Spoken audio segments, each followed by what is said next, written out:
यवतमाळच्या पुसदमधील बोरगडी कोपरा नाल्याच्या पुरात अडकलेल्या शेतकऱ्याला अखेर सुखरूप वाचवण्यात आलंय। आपत्ती व्यवस्थापनाच्या टीमनं या शेतकऱ्याला सुखरूप बाहेर काढलंय।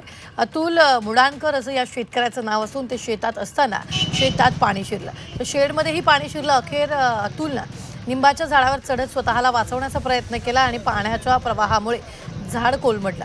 विहिरीत पडल्यानंतर अतुल स्प्रिंकलर पाईपच्या सहाय्याने वर आला। दरम्यान आपत्ती व्यवस्थापनाच्या टीमनं अतुलची सुखरूप सुटका केली।